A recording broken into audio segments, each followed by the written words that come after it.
The galaxy, in its infinite wisdom and cosmic sense of humor, had decided that humans were simultaneously too stupid to govern themselves and too useful to ignore completely. This delicate balance of condescension and necessity had created what political scientists euphemistically called the human question, namely, what to do with a species that could jury-rig a hyperdrive from scrap metal and duct tape, yet somehow thought reality television was peak entertainment. The crystalline empire, those translucent paragons of order and aesthetic perfection, had particularly strong opinions about humanity's place in the cosmic hierarchy. They viewed humans as delightfully unpredictable problem solvers, the kind of beings you hired when your sophisticated technology failed, and you needed someone to hit it with a wrench until it worked again. Currently, the Empire faced a problem that no amount of elegant engineering could solve. Their twin princesses, Zephyra and Lyra, had vanished during what should have been a routine diplomatic mission to the Outer Rim territories. The official story spoke of mechanical failures and unfortunate accidents. The unofficial whispers, however, suggested something far more sinister involving the Shadow Collective and their talent for making inconvenient royalty disappear. Either way, the Empire's most precious daughters were missing somewhere in the lawless asteroid fields, and even their advanced sensors couldn't penetrate the electromagnetic chaos of the mining zone. Captain Axel Thorne, who possessed all the political awareness of a particularly dense meteorite, remained blissfully unaware of galactic intrigue as he guided his salvage vessel through the twisted metal graveyard of asteroid belt Sigma. His ship, the Rust Bucket, a name that reflected both his sense of humor and his vessel's actual condition, groaned through space with the dignity of a dying whale. Thorne himself embodied the human stereotype so completely that aliens probably used him as a textbook example. Stubbled, cynical, and possessed of the unique human ability to find profit in other people's disasters. Another day, another credit, he muttered, scanning the debris field with instruments that were older than some civilizations.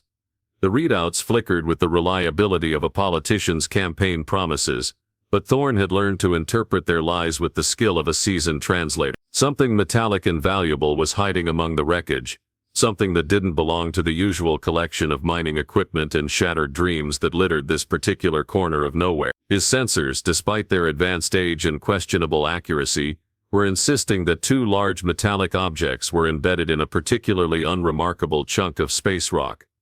Objects that registered as artificial, intact, and generating minimal life signs. In Thorne's experience, minimal life signs usually meant maximum profit, provided you got there before whatever was inside stopped being minimal and started being dead. The asteroid cracked open under his mining laser like an overpriced egg, revealing two pristine stasis pods nestled in the rock like alien pearls. Each pod was a masterwork of crystalline engineering, their surfaces covered in flowing script that seemed to shift and dance in the salvage bay's harsh lighting. Frost covered the transparent aluminum viewing ports, but Thorne could make out humanoid shapes within, shapes that possessed the kind of ethereal beauty that made sensible men do spectacularly stupid things. Well, that's either the best payday of my life or the beginning of the worst week, Thorne observed with the cheerful pessimism that had kept him alive in a profession where optimists tended to explode. The pod's life support systems were failing, their elegant alien technology finally succumbing to the universal constant that all machines eventually broke down and needed a human to fix them. The thawing process took 3 hours, during which Thorne consumed an entire pot of coffee and questioned every life choice that had led him to this moment. As the frost cleared from the viewing ports, he found himself staring at two faces that belonged in art galleries rather than salvage bay. They were clearly twins, sharing the same delicate features and the kind of pale luminescent skin that suggested either noble breeding or really expensive moisturizer. Princess Zephyra awakened first, her violet eyes opening with the slow, deliberate grace of someone accustomed to making entrances. She sat up in her pod with liquid elegance, took one look at Thorne's grease-stained coveralls and unshaven face, and spoke in a voice like crystalline wind chimes. "You have saved our lives, noble warrior. By the ancient laws of our people, we are forever in your debt." Lorala's awakening proved more dramatic. She burst from her pod like a pale comet, immediately dropping to one knee before Thorne in what appeared to be some sort of formal genuflection. "And our savior, our champion, our woe there, Sparkles," Thorne interrupted, backing away from the enthusiastic alien royalty with the weariness of a man who recognized trouble when it wore a pretty face. "Let's keep this simple. Alive. I'm not dead, and my cargo bay isn't rated for whatever diplomatic incident you two represent." The twins exchanged a look that contained enough sibling rivalry to power a small star. Zephyra rose with regal composure, her movements suggesting years of deportment training, while Lorelei bounced to her feet with barely contained energy. Both regarded Thorne with expressions that made him deeply uncomfortable, the kind of expressions that suggested his bachelor lifestyle was about to become significantly more complicated. "The life debt is sacred," Zephyra explained with the patience of someone addressing a particularly slow child. "You have rescued us from certain death. By our laws, our lives belong to you until the debt is repaid, and there's only one way to properly repay such a debt to an honorable male," Lorelei added, her smile bright enough to navigation by. "Through the sacred bond of—" "Nope," Thorne said firmly, raising his hands in universal surrender. "Whatever you're about to say, the answer is no. I'm a simple salvage captain. I find things, I sell things. I occasionally get shot at by things. I don't do sacred bonds, life debts, or whatever this situation is turning into." But as he looked at the two alien princesses standing in his cargo bay, their crystalline skin catching the light like living jewels, Thorne realized with the sinking certainty of a man whose luck had finally run out, that the galaxy's sense of humor was about to get very, very complicated. If Captain Thorne had possessed even a rudimentary understanding of crystalline courtship rituals, he might have recognized the warning signs. The way Zephyra's eyes flickered with competitive fire when Lorelei mentioned sacred bond. The subtle positioning as each twin maneuvered to stand closer to their reluctant savior. The fact that both princesses had begun emanating a soft musical humming that his ship's computer kept trying to classify as either a mating call or a territorial display. Unfortunately, Thorne's education in xenobiology extended only to pointy bits usually hurt and glowing things might explode, leaving him spectacularly unprepared for what happened next. "Sister dear," Zephyra said with the kind of sweet venom that political assassins studied in graduate school, "surely you remember that I awakened first. The life debt traditionally belongs to the elder." Lorelei's crystalline features arranged themselves into an expression of innocent confusion that would have made professional con artists weep with envy. "But dear sister, I was the one who properly invoked the sacred word. Timing of consciousness is irrelevant compared to proper ritual acknowledgement." Thorne watched this exchange with the growing horror of a man who had accidentally wandered into a minefield while blindfolded. "Look, ladies, your highnesses, whatever you call yourselves, there's been a misunderstanding. I don't want anyone's life debt. I just want to drop you off at the nearest embassy and forget this ever happened." The twins turned to him in perfect synchronization, their violet eyes wide with what appeared to be genuine shock. In the crystalline empire, apparently refusing a life debt was like refusing gravity, theoretically possible but practically incomprehensible. "You cannot simply dismiss a sacred obligation," Zephyra explained, her diplomatic training warring with obvious frustration.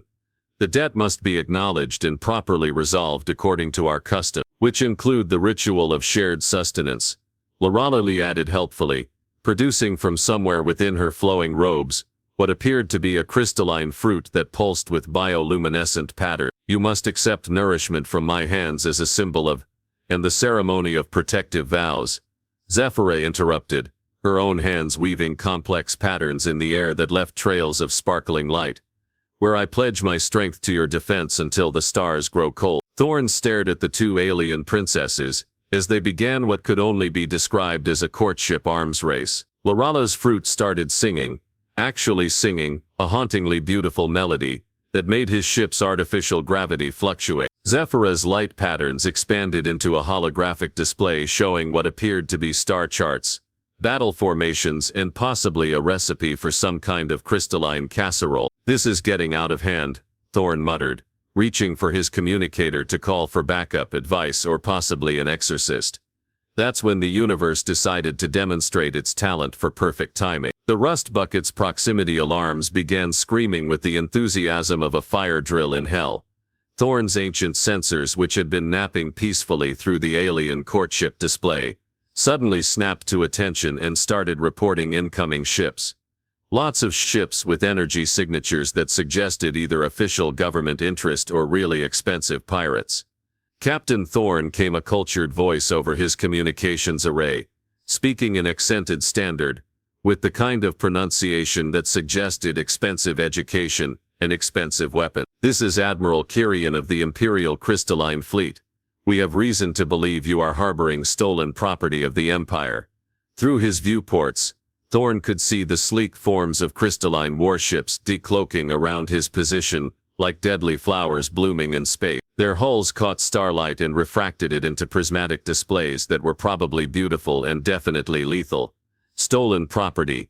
Thorne asked, looking pointedly at the two princesses who were now huddled together with expressions of mixed relief and apprehension. "You mean your missing royal highnesses who I just pulled out of a frozen rock?" "We are not property, Admiral." Zephyra's voice carried clearly across the comm channel, apparently having activated some kind of direct neural link with his ship's system. "We are grateful survivors, and this human is our chosen champion. He rescued us with great valor and honor," Loralali added, her own voice harmonizing with her sister's in a way that made Thorne's navigation computers start drawing hearts on their displays.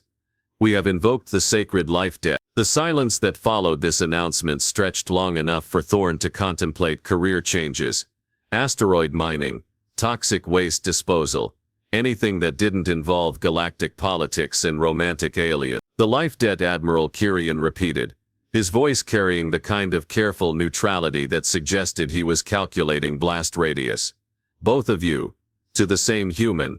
The situation is complex," Zephyra admitted with diplomatic understatement, "that could have powered a small city." "Complex," Thorne repeated flatly. "That's one word for it." His problems multiplied exponentially when another voice joined the communications chaos. This one distinctly human, and aggressively corporate. "This is Director Kane of Stellar Dynamics Corporation. Captain Thorne is under exclusive salvage contract with our organization. Any claims on his cargo must be processed through proper corporate channel. And this is Captain Rodriguez of the Human Colonial Defense Force," came a third voice, because apparently the universe had decided that Thorne's day wasn't complicated enough yet. "We're here to ensure that human interests are properly represented in any diplomatic negotiation." Thorne looked around his cargo bay, where two alien princesses were now glowing with what appeared to be stress-induced bioluminescence, while outside his ship, three different fleets were taking aggressive positions around his thoroughly outgunned salvage vessel. "You know what?" he announced to the assembled representatives of galactic civilization. "I'm starting to think I should have left them frozen." The twins gasped in perfect harmony, their luminescence shifting to what Thorne's increasingly sophisticated education in alien body language suggested was either heartbreak or homicidal rage. That, Zephyra said with crystalline precision, was remarkably insensitive. "Even for a human," Loralali added, though her tone suggested she was more hurt than angry. Thorne sighed as his ship shuddered under the combined sensor sweeps of multiple military fleets. In the distance he could see more ships arriving. Some he recognized as pirates attracted by the commotion, others bearing the distinctive markings of news organizations, who had apparently decided that human salvages, alien royalty was the kind of story that sold itself. "Ladies," he said, activating his ship's defensive systems, and wondering if his insurance covered acts of galactic incident, "I think we need to talk." The conversation that followed would later be studied in diplomatic academies, as either a masterclass in crisis negotiation, or a cautionary tale about what happened when humans were left unsupervised around galactic politics. Thorne, displaying the kind of tactical brilliance that had kept him alive in a profession where most practitioners ended up as cosmic debris, decided to address the elephant in the room, or in this case, the dozen heavily armed starships in his immediate vicinity. "Right," he announced over the open comm channel, his voice carrying the weary authority of a man who had officially run out of patience. "Here's how this is going to work. Princess Zephyra, Princess Zephyra, Princess Zephyra, Princess Zoralali, meet your father's fleet. Admiral Kyrian, meet the princesses you've been looking for. Everyone else, meet the business end of my mining laser, if you don't back off, and let me think." The fact that his mining laser couldn't penetrate the paint on most of the surrounding warships was, Thorne decided, irrelevant to the psychological impact of his threat. "Father will be so relieved," Zephyra said, her earlier composure cracking slightly as the weight of their situation settled in. Though he will have questions about the life. Many questions, Lorelei agreed, her usual enthusiasm dampened by what appeared to be sudden recognition of the political implications, particularly about how we both invoked it simultaneously. Admiral Kirian's response came with the measured tone of someone who had spent decades managing royal family drama.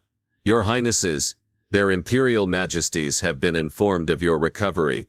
They are eager to discuss the circumstances of your rescue and the subsequent complication, which was diplomatic speak for the Emperor and Empress are having what humans would call a complete meltdown. Thorne translated mentally. The situation deteriorated further when Director Kane decided to inject corporate efficiency into the proceedings.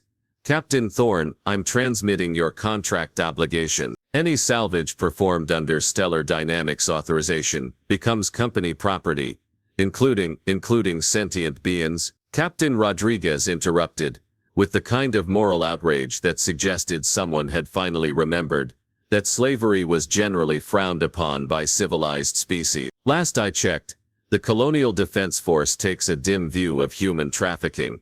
The princesses aren't cargo, Thorne said firmly, surprising himself with his vehemence.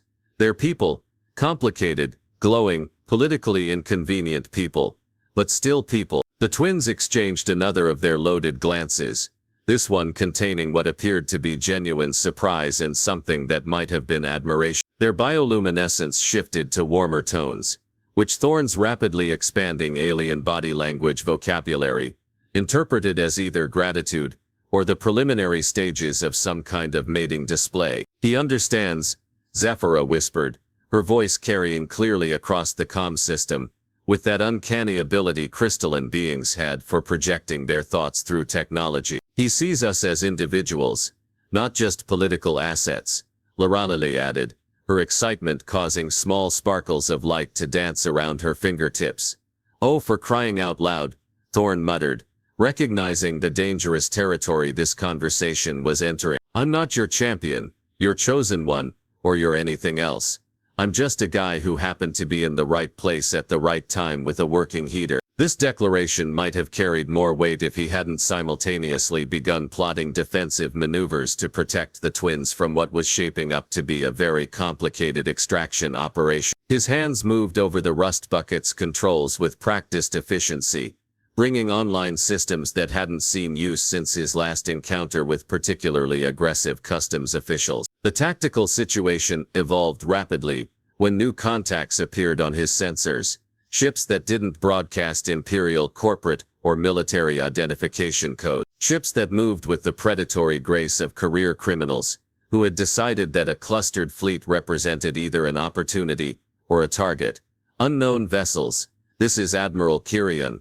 You are entering Imperial space without authorization. State your intentions or prepare to be boarded. The response came in the form of weapons fire, not aimed at the Imperial fleet, but at the civilian and corporate vessels on the periphery. Pirates, Thorne realized with professional recognition, using the classic tactic of causing chaos to cover their real objective. Thereafter the princesses, he announced, his salvager's instincts reading the attack pattern with grim clarity. This whole thing, the diplomatic mission, the kidnapping, the convenient rescue, it's all been one big set. The Shadow Collective, Zephyra breathed, her political training finally connecting the dots that military minds had missed. They orchestrated our capture to create exactly this situation. A diplomatic crisis with multiple factions in one location, Lorelei continued, her strategic education making itself known. Maximum chaos, minimum accountability. The pirate fleet, because of course it was a fleet, because Thorne's day couldn't possibly get any simpler, consisted of ships that had been cobbled together from salvaged military hardware and criminal ingenuity. They moved with coordinated precision that suggested professional leadership and significant financial backing. Warlord Grimjaw sends his regards, came a gravelly voice over the comm system, speaking with the kind of casual menace that made honest criminals reconsider their career choices. Nothing personal, Your Highnesses, but dead royalty pays better than live princesses. Over my dead body, Thorne found himself saying, which was exactly the kind of heroic stupidity that got salvage captains killed and turned into cautionary tales. The twins' reaction to this declaration was immediate and overwhelming. Their bioluminescence flared to near blinding intensity, their harmonized voices rising in what sounded like either a battle hymn or a mating song. The Rust Bucket's systems responded to their presence in ways that Thorne's engineering manual had never covered.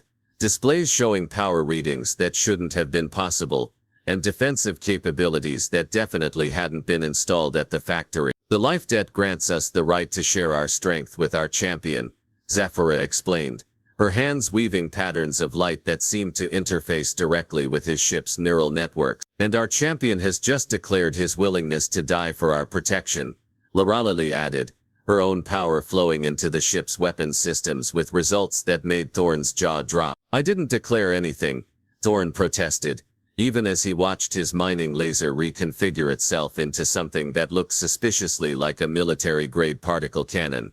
I was just expressing frustration with the current tactical situation. Same thing, both twins said in perfect unison, their combined presence transforming his salvage vessel into something that registered on Admiral Kirion's sensors as a legitimate threat rather than a convenient target. As the first wave of pirate fighters closed in, Thorne realized that his simple life of finding things and selling things had officially become a distant memory. In its place was something far more complicated, far more dangerous, and if he was being honest with himself, far more interesting than anything he'd ever experienced. Well, he said, settling into his pilot's chair as his transformed ship prepared for battle. At least it's not boring. The battle that erupted around asteroid belt Sigma 7 would be remembered in military academies for its tactical innovation, in diplomatic circles for its political implications, and in salvage bars across the galaxy for the sheer audacity of one human's refusal to follow any sensible protocol. Thorne's transformed vessel, now crackling with crystalline energy that made his instruments weep tears of confused joy, carved through the pirate formation with moves that violated several laws of physics, and at least 3 insurance policies. This is impossible, Admiral Kirion's voice crackled over the comm, his professional composure finally showing stress fractures. Your ship's power output is exceeding theoretical maximums for a vessel of that class. Yeah, well, Thorne replied, dodging a plasma barrage that would have vaporized his original hull configuration. Apparently I've been underestimating my equipment maintenance schedule. The truth, as Zephyra explained while simultaneously channeling enough energy to power a small moon through his weapons systems, was considerably more complex. Crystalline life debt bonding creates a symbiotic energy matrix between the debtor and the protector. The stronger the emotional connection, the more power can be shared, which explains why our combined resonance is achieving unprecedented synchronization levels, Lorelei added, her own abilities flowing into the ship's defensive systems, while she gazed at Thorne with expressions that could have melted asteroid ore. We've never felt such harmony with a bonded partner. Partners, Thorne corrected automatically, then paused as the implications of that word hit him like a malfunctioning hyperdrive. Wait, partners, plural. The life debt can be shared, both twins said in unison, their voices harmonizing in a way that made reality itself seem to vibrate with musical possibility. If the bonded individual's heart is large enough to encompass multiple connections, and human hearts, Zephyra observed with scientific fascination while helping him target a pirate destroyer, appear to be remarkably expansive. The revelation might have caused Thorne to crash into the nearest asteroid if Warlord Grimjaw hadn't chosen that moment to demonstrate why he had earned his fearsome reputation. The pirate leader's flagship, a dreadnought cobbled together from the remains of a dozen different fleets, emerged from the asteroid field's electromagnetic shadow with weapons blazing and a transmission full of creative profanity, enough dancing around human sky. Hand over the sparkly princesses, and maybe I'll kill you quickly. Counteroffer, Thorne replied, his enhanced weapon systems locking onto the dreadnought's vulnerable points with crystalline precision. How about you crawl back to whatever black hole you escaped from, and I don't demonstrate what happens when human stubbornness meets alien technology. The answer came in the form of a concentrated barrage that would have reduced most ships to their component atom. Instead, the combined defensive matrix, generated by the twins transformed the incoming fire into a spectacular light show that painted the asteroid field in colors that had no names in any known language. Impossible, Grimjaw snarled. No salvage bucket can generate that kind of defensive field. You're right, Thorne admitted, feeling the power flow through his ship like liquid starlight. But this isn't just a salvage bucket anymore. This is a ship protected by two alien princesses, who are apparently competing to see who can keep me alive more effective. It's not a competition, Zephyra protested, though her increased power output suggested otherwise. Absolutely not competitive. Lorelei agreed, while simultaneously boosting his shield harmonics to levels that made his sensors start singing up. The final engagement lasted exactly 17 minutes, and became the subject of tactical studies for decades afterward. Thorne's approach to space combat could charitably be described as creative, and more accurately labeled as completely insane. He used his mining equipment in ways that would have voided every warranty in known space, employed maneuvers that violated the basic principles of momentum conservation, and somehow managed to coordinate with Imperial forces despite having no formal military training whatsoever. The turning point came when Grimjaw's dreadnought, damaged but not defeated, attempted to ram the rust bucket in a final desperate gambit. Instead of evading, Thorne did something that made Admiral Kyrian question his understanding of human psychology. He flew straight at the massive warship, his crystalline-enhanced mining laser carving through its armor like a hot knife through diplomatic immunity. "What are you doing?" Both twins screamed in harmonized terror. "Something stupid," Thorne replied with the kind of grim satisfaction that comes from finally accepting one's fate. "Something that's probably going to get me killed. Something that's definitely going to save both of." The collision should have destroyed both ships. Instead, the life-death matrix absorbed the kinetic energy, converted it into pure crystalline power, and turned Grimjaw's dreadnought into the galaxy's most expensive fireworks display. The pirate warlord's final transmission consisted entirely of creative cursing in 7 different languages, followed by the universal sound of expensive equipment exploding. In the silence that followed, with debris settling around them like metallic snow, Thorne found himself alone in his cockpit, with 2 alien princesses, whose expressions suggested they were reconsidering everything they thought they knew about human courtship ritual. That, Zephyra said carefully, was either the most romantic gesture in galactic history, or the most spectacular display of masculine stupidity ever recorded. "Both," Lorelei declared firmly. "Definitely both. And we're sharing him," Zephyra corrected with diplomatic precision. "I'm sitting right here," Thorne pointed out, though his protest lacked conviction. The adrenaline was wearing off, replaced by the dawning realization that his life had just taken a turn that no amount of salvage experience had prepared him for. Admiral Kyrian's voice interrupted his existential crisis.